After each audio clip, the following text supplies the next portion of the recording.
Bismillahirrahmanirrahim. Assalamualaikum warahmatullahi wabarakatuh. Alhamdulillah, bersama Ustazah Faridah hari ini kita akan mempelajari sirah tahun 3, iaitu pelajaran yang kelima, kehidupan bermasyarakat Nabi Muhammad sallallahu alaihi wasallam. Okey, hari ini kita akan belajar unit 1 dan unit 2. Okey, sebelum kita meneruskan lagi pelajaran kita hari ini, okey, sama-sama seperti biasa kita baca doa untuk terangkan hati kita ya.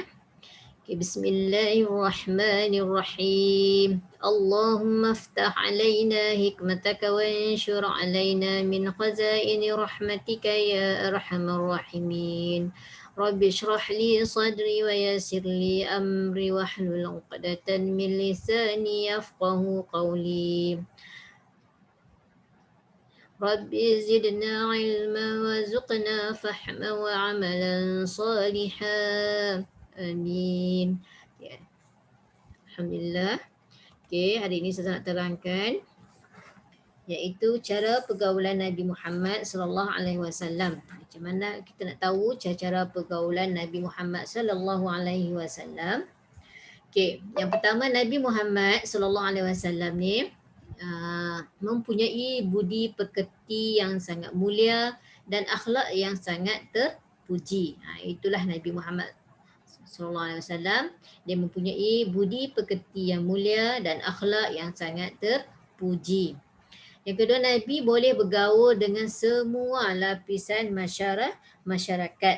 Sama ada orang Islam ataupun bukan Islam, dia boleh bergaul. Orang biasa ke, hamba ke, orang kaya ke, miskin ke, orang yang lebih tua, dan Nabi juga menyayangi remaja serta kanak-kanak. Itu adalah sifat Nabi lah. Tu Nabi boleh bergaul dengan semua lapisan masyarakat. Yang ketiga, baginda juga menguasai semua pertuturan Arab. Dia dapat menguasai semua pertuturan Arab.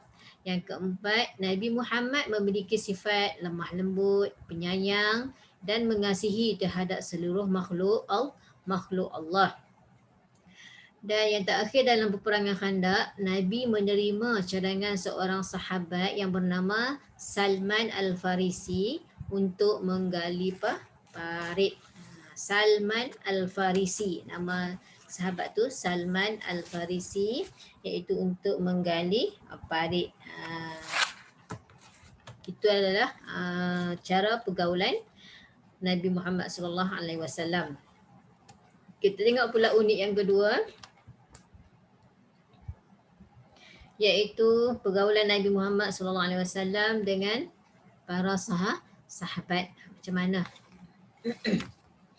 Okey, semasa peperangan Badar, Nabi Muhammad sallallahu alaihi wasallam mengambil keputusan untuk berkhemah di kawasan yang mempunyai mata air. Okey, mata air tersebut adalah tempat yang awal ditemui dalam perjalanan daripada Madinah.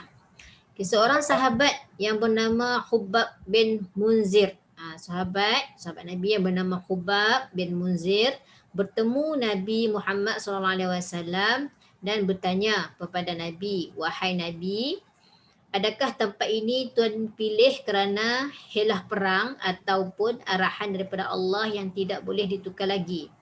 Okay, baginda pun menjawab, dia bersabda, dia menjawab, "Sebenarnya ini hanyalah pendapatku dan helah di dalam peperangan sahaja." Okay, jawab Nabi Muhammad SAW.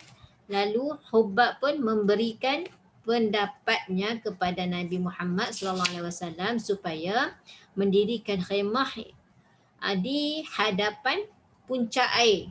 Di hadapan puncak air tersebut. Oleh itu, tentera Islam mempunyai bekalan air yang cukup dan tentera musuh tidak dapat air tersebut. Nabi Muhammad apabila dengar saja sahabat dia yang bernama Hubab tu berkata macam tu, lalu Nabi Muhammad ni pun dia bersetuju dengan cadangan Hubab, lalu mengarahkan tentera-tentera Islam yang bergerak ke hadapan daripada tempat mata air tu. akhirnya tentera Islam mendapat kemenangan. Walaupun hubab seorang tentera biasa sahaja, Nabi Muhammad ni mendengar pendapatnya. Okey. Perancangan yang baik membolehkan tentera Islam dapat mengalahkan musuh. Nabi Muhammad SAW menghargai apa juga pendapat daripada sahabat-sahabat baginda. Itu dia tentang pergaulan Nabi Muhammad SAW lah. Nabi Muhammad ni dia dengar saja pendapat-pendapat sahabat, walaupun sahabat tu orang biasa saja kan. Dia dengar pendapat sahabat. Okey. Kita tengok pula sifat mulia Nabi Muhammad SAW ketika dia bergaul. Ni sifat-sifat mulia dia, memuliakan orang lain. Dia memuliakan orang lain. Jujur dalam bicara. Nabi Muhammad seorang yang jujur ketika dia bercakap. Dia tak pernah berbohong. Okey. Yang ketiga, dia menerima pendapat orang lain. Nabi Muhammad ni dapat menerima pendapat orang lain lah.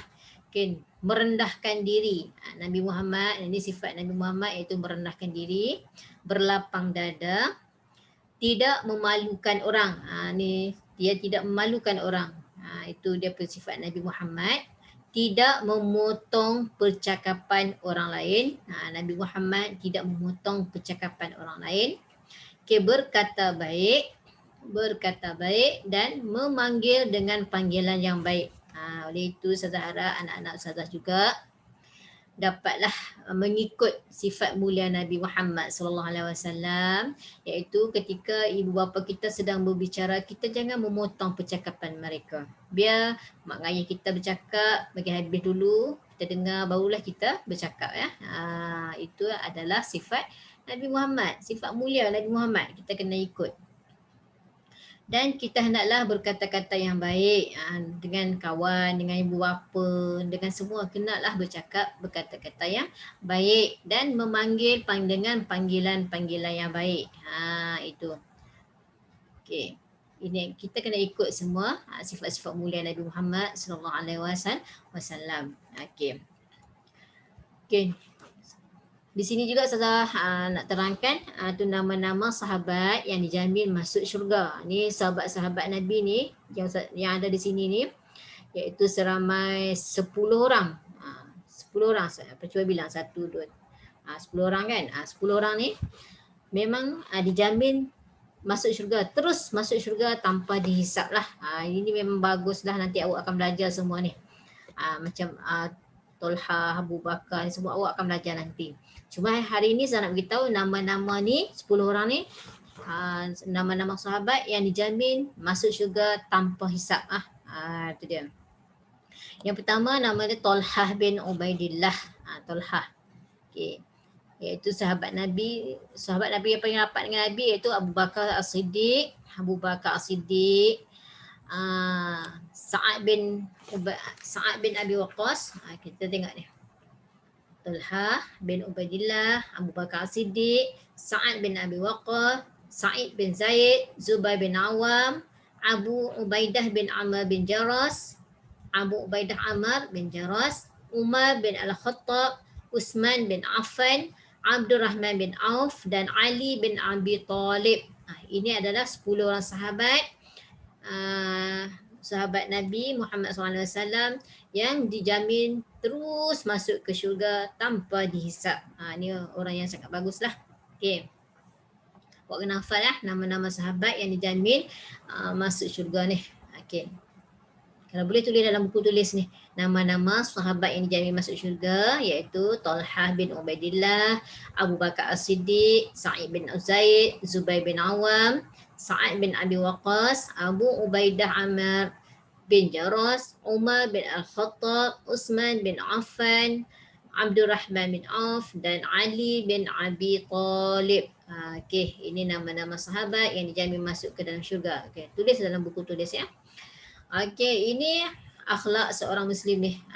Macam mana akhlak seorang Muslim? Iaitu berjabat tangan apabila bertemu dengan seseorang.